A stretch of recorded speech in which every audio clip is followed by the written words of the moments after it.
당나귀와 함께 아침 산책을 나선 한 사람.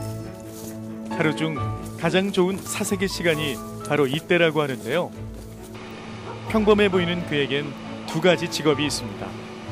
그중 하나는 사람들의 목숨을 구하는 소방관이고요. 또 하나는 바로 소설가입니다.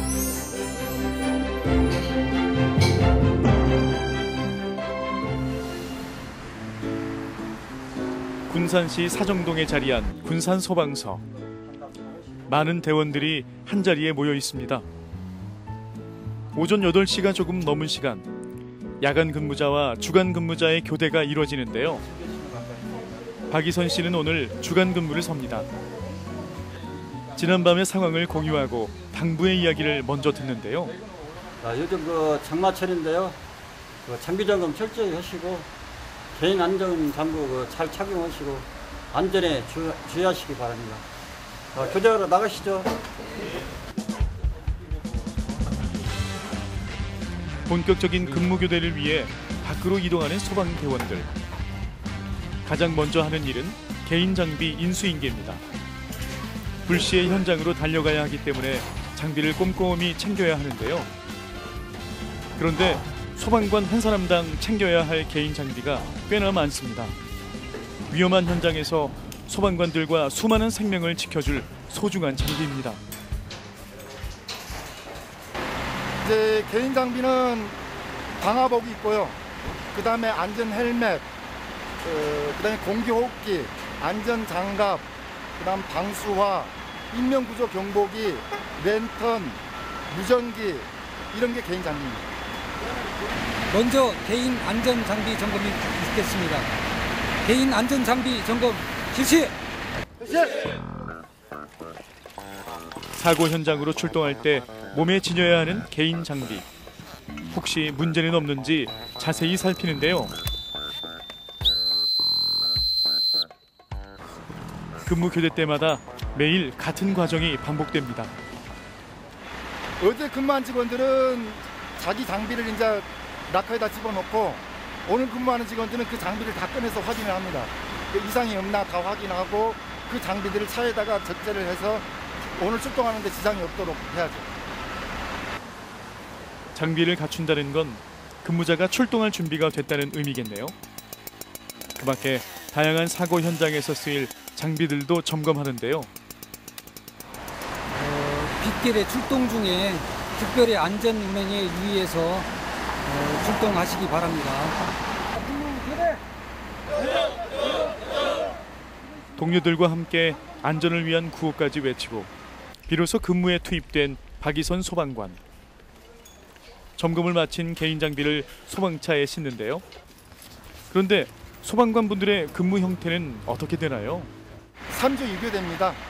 그래서 A조는 아침 9시부터 저녁 10시까지 근무하고 B조는 저녁 6시부터 그 이튿날 9시까지, C조는 B번입니다. 쉬고 있습니다. 그게 계속 로테이션으로 돌아갑니다. 개인 장비를 챙겼다고 해서 끝이 아닙니다. 언제든 문제없이 출동할 수 있도록 차량의 상태 역시 세심하게 살피는데요. 갑자기 소방차 운전석에 오르는 박이선 소방관. 사전 물탱크 반병하고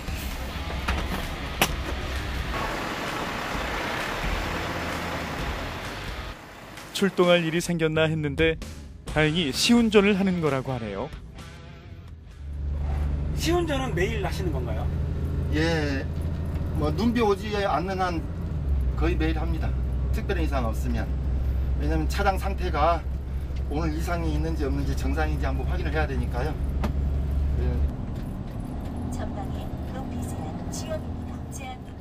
사고 현장에서 흔히 볼 수 있는 소방차. 그 내부를 보는 건 저도 처음인데요. 모르는 사람들 눈엔 하나같이 빨간 불자동차지만 그 역할이 다 다르다네요. 이제 보통 생각하는 소방차로 생각하면 되는데요. 소방 펌프차가 있습니다. 불 끄는 차. 그 다음에 물탱크 차. 이게 물탱크 차거든요. 소방 펌프 차에다가 물을 공급해 주는 차. 그 다음에 구조차. 구조차는 119 구조대원들이 이제 타고 와서 사고 현장에서 사람을 구조하는 그런 차고요. 그 다음에 119 구급차가 있습니다. 구급차는 앰뷸런스, 그러니까 환자를 병원으로 응급처치해서 이송하는 차가 되겠습니다. 그 밖에도 뭐 지휘차, 행정차, 뭐 굴절차, 고가 사다리차 종류가 많은데요. 이 군산 소방서에는 특이하게 또 소방정이 있어요. 이 바다를 끼고 있는 곳이기 때문에 불 끄는 배 소방정이 있습니다. 시운전을 마치고 무사히 소방서로 복귀한 박이선 소방관. 이렇게 차량의 상태를 매일같이 살피는 건 어떤 사고가 발생하든 모두 함께 출동해야 하기 때문입니다. 저희 우리 군산 소방서에서는 우리 이제 올라운드 전술이라고 하는 그런 이제 사장님 지침에 의해 가지고 일단 우리 관내에 화재가 발생을 하게 되면 모든 소방차가 출동을 하는 거죠. 출동을 해서 현장에 가가지고 인명 구조와 화재 진압을 동시에 실시하는 그런 전술이다. 한마디로 이렇게 말씀드릴 수가 있겠습니다. 크고 작은 사고에 늘 철저히 대비해온 군산 소방서 소방관들. 최근 이들은 큰 사고 현장에 출동해 많은 인명을 구했는데요. 바로 방화로 인해 안타까운 목숨들이 희생됐던 화재 사건 현장이었습니다. 지금 현재 발화 지점은 저희가 내부 연수로 봤을 때는 입구 쪽에서 많이 이렇게 탄 부분이 발견이 됐고요. 그 다음에 요구조자들은 이쪽에 무대부, 입구의 반대 부분에 많이 그쪽에 몰려 있어가지고 우리 대원들이 내부의 화재 진압과 병행해서 인명구조를 동시에 실시를 했습니다. 근무지는 군산이지만 집은 전주인 박이선 소방관. 당시 비번이었던 그는 중환자들이 실려온 전주의 병원으로 출동해 환자들의 상태를 파악하는 임무를 수행했습니다. 긴급 환자, 응급 환자, 경상자들 다 포함해서 30명 이상 발생했기 때문에 환자들이 여기 군산 의료원이나 병원이 두 군데 있는 응급실이 다 수용할 수가 없었습니다. 그래서 전주에 있는 병원, 익산에 있는 병원으로 다 분산해서 이송을 했고 저는 전주에 있는 병원에서 대기하면서 상황 관리 지원했습니다. 모든 사고 현장이 늘 안타깝고 속상하지만 특히 이번 화재는 한 사람의 잘못된 선택이 무고한 희생자들을 낳았다는 점에서 소방관들의 마음을 더욱 무겁게 했습니다. 모든 소방관들과 시민들이 초기 대응에 잘 나서서 그나마 희생자를 줄일 수 있었는데요. 전 직원 다 투입됐습니다. 그러니까 그날 야간 근무하던 야간 근무인은 현장으로 다 투입되고, 그다음에 이제 비번 직원이라든가 그 다음 날 아침에 출근 준비하고 있던 직원들까지 다 그 현장으로 투입됐습니다. 사고의 여파로 아직까지 무거운 분위기가 감도는 군산 소방서. 박이선 소방관이 신입대원들을 이끌고 어디론가 향하는데요. 소방서 한편에 마련된 화재와 폭발 사고 현장에서 순직한 소방관들을 기리는 공간입니다. 올해 1월 발령을 받은 김정환 소방관과 7월에 첫 발령을 받은 오하영 소방관도 함께했습니다. 이제 신입 직원들 이제 발령 받아서 온다든가 그럴 때 여기 같이 와서 설명을 해주죠. 여기가 어떤 곳이라는 것을. 왜냐하면 이제 그런 선배들의 정신이 계속 이어질 수 있게끔 그래서 후배들한테 설명을 해줍니다. 장미동 화재 매년 6월 1일이면 이곳에서 추모 행사를 진행하는데요. 위험천만한 현장에서 사람들의 목숨과 재산을 보호하기 위해 몸을 아끼지 않는 소방관들. 가족들은 그렇죠. 이제 내색은 않지만 뭐 어디에서 순직 사고가 있었다 그런 소리를 들으면 걱정을 많이 합니다. 그래서 이제 전화해서 안부도 물어보고 또 출근할 때 잘 다녀오라고 하는데 그 말에 이제 걱정이 묻어 있는 것 같아요. 소방관들이 꼭 사고가 발생해야만 현장을 찾는 것은 아닙니다. 혹시 발생할 수도 있는 모든 사고를 대비해 소방활동 정보 카드를 활용해 건물의 층수와 내부 구조, 출동로 등을 미리 파악합니다. 그 대상물에 대한 현지 적응 훈련이 있어요. 그래서 이 소방관들이 계속 그 현장을 가서 뭐 불법 그 주정차 상황이라든가 소화영수 현황이라든가 비상구 그다음에 그 수용 인원들에 대한 파악을 하거든요. 그래서 유사시에 이게 잘 할 수 있도록 하는 것이 바로 현지 적응 훈련입니다. 그런데 현지 적응 훈련을 보다 앞서서 사무실에서 먼저 도상 훈련을 해요. 그 자료를 갖다 놓고 문제점이라든가 우리가 현장에 가서 어떻게 해야 된다든가 미리 한번 또 회의를 하는 겁니다. 그것이 도상 훈련입니다. 어느 현장이든 출동과 동시에 신속한 화재 진압과 인명 구조가 이루어질 수 있도록 현장에 나가 몸소 그곳의 구조와 상황을 익히는 훈련인데요. 소방관으로 근무한 지 23년 차인 베테랑 소방관 박이선 씨에게도 이 훈련이 많은 도움이 됩니다. 여러 가지가 도움되는 것 같아요. 이 교통 상황이라든가 지리도 익히고 그냥 어느 쪽으로 해야 가장 빨리 갈 수 있는가 이런 것도 익히고 직접 현장에 가본 것하고 안 가보는 것하고 차이가 많거든요. 그래서 직접 가서 현장을 보면 다음에 무슨 일이 있었을 때 그것을 대처하는 데 큰 도움이 되죠. 복도가 있다고. 훈련 장소에 도착한 대원들에겐 저마다 역할이 주어집니다.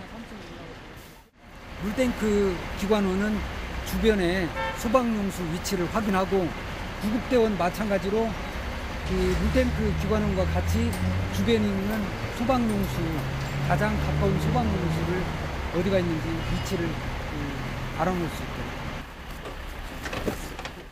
주간 근무 마지막 날 하는 훈련으로 신속한 초기 대응이 가장 중요한데요. 모든 훈련은 실전처럼 현장 상황 판단부터 이루어집니다. 현장에 도착하면 이제 가장 먼저는 그 현장 상황을 판단해야죠. 화염이라든가 그다음에 밖에 나와 있는 사람들 말을 경청해서 실제 불이 났는지 파악을 하고 안에 구조해야 될 사람이 있는가 현장 상황을 판단하는 게 제일 먼저입니다. 대형 건물이나 다중이용시설, 병원, 학교, 관공서 등을 대상으로 소화전, 비상구, 인명구조 장애 요인은 없는지 직원끼리 손발을 맞추고 현지를 익히는 훈련입니다. 보시는 바와 같이 건물 바로 앞에 이런 고압선이 있기 때문에 이 건물은 우리 굴절차가 와도 앞쪽에서 전개를 할 수가 없는 그런 상황이 되겠습니다. 그러면 우리 굴절기관원은 여기 앞쪽이 말고 혹시 뒤쪽에 전개할 수 있는 그런 여건이 있는가 이것도 확인하는 그런 훈련이 되겠습니다. 한 사람의 생명이라도 더 빨리 안전하게 구출할 수 있도록 현장을 몸으로 익히는 소방대원들. 그런데 때로는 사고 현장에 신속히 투입되지 못하는 경우도 있습니다. 그러니까 신호 교차로에서 신호 대기하고 있는 차들 많고 그다음에 교통이 정체되다 보니까 비켜주려고 비켜줄 수 없는 상황이 있어요. 그럴 때 어렵고 그럼 어떻게 중앙선을 넘어 분리대가 돼 있으면 넘어갈 수가 없거든요.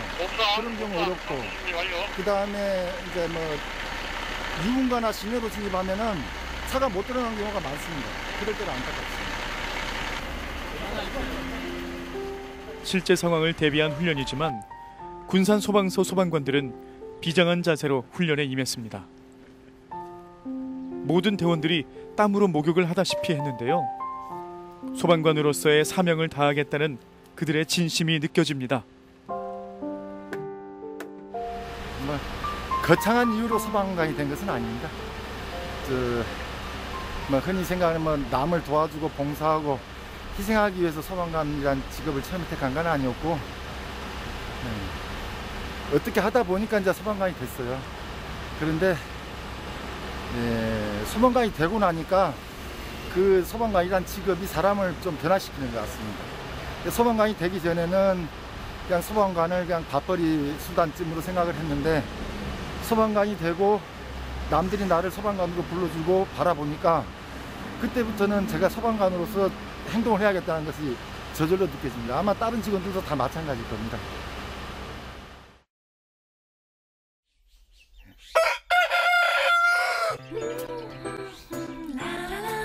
3일의 주간 근무를 마치고 오늘 야간 근무에 들어가는 박이선 소방관.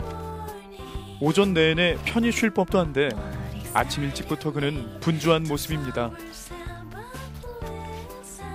그의 손길을 기다리는 소중한 생명들이 있기 때문이죠. 달걀 나로 들어가 있습니다. 아침을 연 부지런한 닭들의 모이부터 챙겨준 박이선 씨. 닭들이 참 잘 먹네요. 그래서 제가 시골에서 태어나가지고 뭐 개나 고양이, 닭, 소 다 익숙해요. 동물들하고. 그런 그가 꼭 한번 키워보고 싶었던 가축이 있습니다. 바로 당나귀인데요. 얼마 전 새끼가 태어나는 경사가 있었다네요. 당나귀를 대하는 손길에 사랑이 가득 담겨 있죠.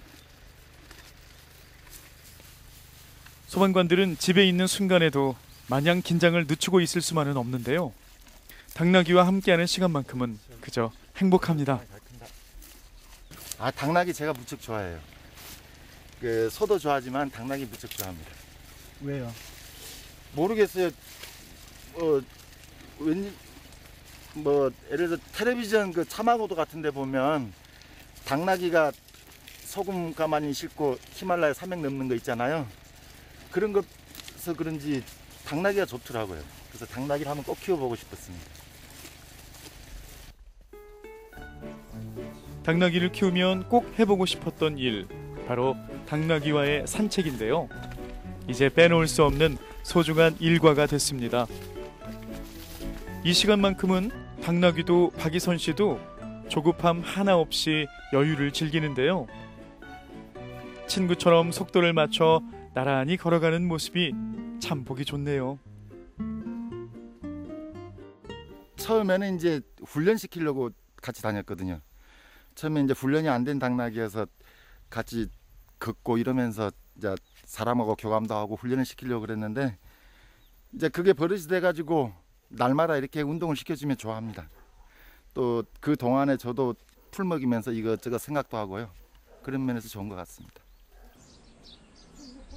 이후 그가 잠시 틈을 내 찾아온 곳이 있습니다. 조선의 혁명적인 사상가 정여립의 생가가 있었다는 마을인데요. 한동안 정여립의 행적을 쫓고 그에 대한 자료와 이야기를 수집한 박이선 씨. 특별한 이유가 있습니다. 제가 그 정여립 선생에 관한 소설을 썼거든요, 최근에. 그래서 이제 그 소설을 완결짓고 난 후에도 쭉 정여립 선생에 대한 연구는 계속하고 있습니다. 그래서 이제 개인적으로 여기가 생가가 맞는지 뭐 등등을 그 자료하고 대조하면서 확인하고 있습니다. 최근 그의 소설의 주인공으로 등장한 정여립은 두고두고 그의 가슴에 아쉬움으로 남아 있습니다. 그래서 작품을 완성한 뒤에도 정여립의 흔적을 찾고 있는데요. 관찰사 조공 한국 청덕 영세 불망비입니다. 그래서 관찰사 그 조한국이라는 관찰사의 덕을 맑은 덕을 기리는 그 송덕비거든요. 이것이. 근데 이 비석 두 개가 이 쌍정 마을 우물에 잠겨 있었어요. 그런데 그 마을 주민이 그 우물 공사 중에 이 두 개를 건져냈거든요.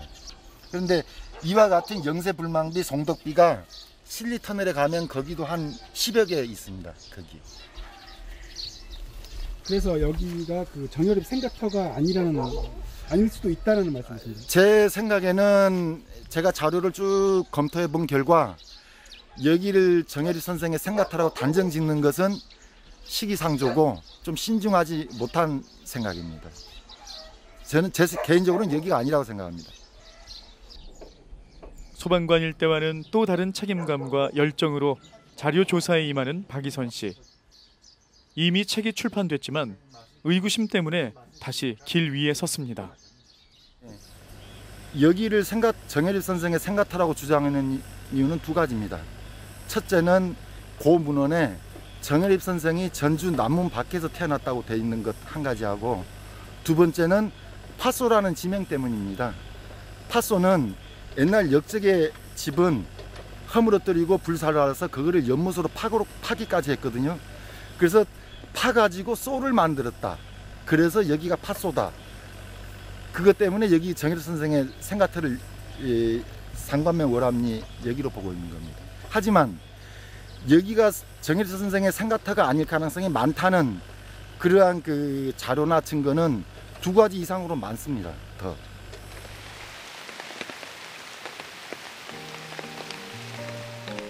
집으로 돌아와 그가 하는 일이 있습니다. 바로 소설 집필과 함께 글을 쓰는 데 필요한 자료를 살펴보는 건데요.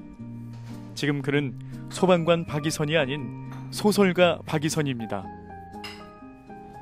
본격적으로 쓰기 시작한 것은 한 2012년경 그 정도부터고요. 이제 그 전에도 한 31~32살 때 신춘문예 응모해 본 적이 있었습니다.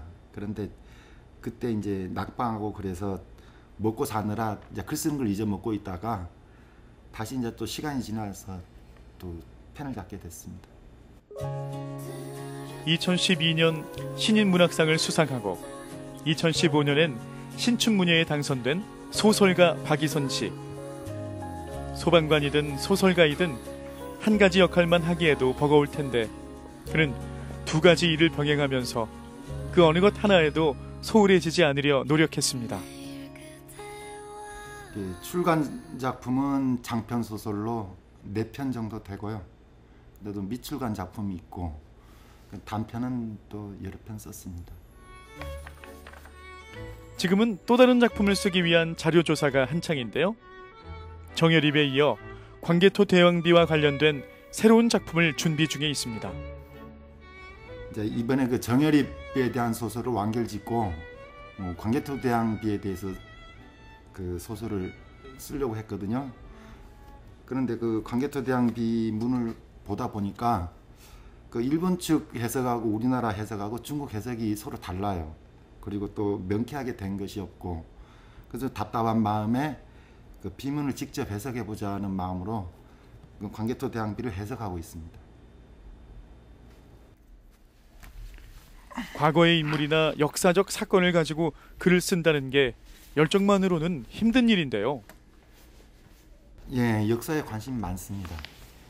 그러니까 그 역사는 그 거울이라 그러잖아요. 그래서 우리가 지금 현재 어디에 있고 어디로 가야 될지 그걸 알기 위해서는 역사를 반드시 살펴봐야 됩니다. 그래서 또 역사에 대해서 교훈을 얻고 이제 그렇게 하면 좋기 때문에 역사에 대한 관심이 늘 가지고 있습니다. 유난히 힘든 2 길을 걷고 있는 박이선 씨. 가족들의 이해와 도움이 없었다면 아마 더 힘들었을 겁니다. 교대 근무하기 때문에 저녁에 출근하실 때도 있거든요. 근데 그럴 때는 혼자 있기 때문에 좀 적적하기도 하고 그래요. 또 그런 시간들도 많은데 집에 오면 또 이제 글 쓴다고 하시고 또 키우는 짐승들도 많잖아요. 그래서 짐승 돌보느라 시간을 보내고 하다 보면 저랑 보내는 시간은 별로 없는 것 같아요. 밤낮 없이 늘 대원들로 북적이는 소방서. 오늘은 박이선 씨도 동료들과 함께 야간 근무에 투입됐습니다. 야간 근무도 주간 근무와 비슷한 패턴일까요? 이제 장비 교대 점검 끝난 다음에 주로 출동 대기를 합니다. 그러면서 자기 맡은 차량을 숙달 훈련을 하기도 하고, 또 야간에 2시간씩 야간 전술 훈련 하기도 하고, 또 시장 순찰을 하룻밤에 2번씩 돌고, 그다음에 구급대는 구급대대로 구조대, 화재 그 맡은 팀대로 계속 출동을 합니다. 출동을 하고 나머지는 이제 대기를 하는 거죠. 출동 대기.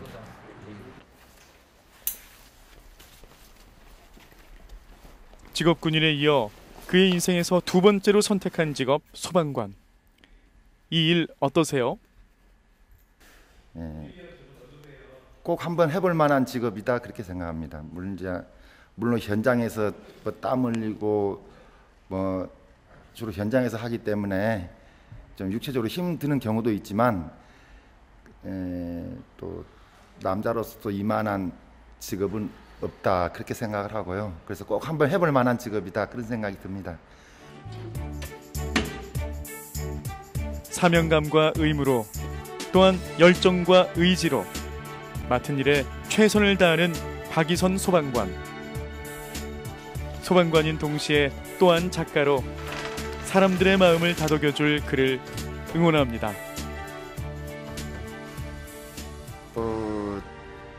소방관으로서의 목표는 이제 직장에서는 승진과 이런 것인데 저하고는 좀 인연이 닿지 않아서 그것을 목표로 삼고 하기는 좀 그런 것 같고요.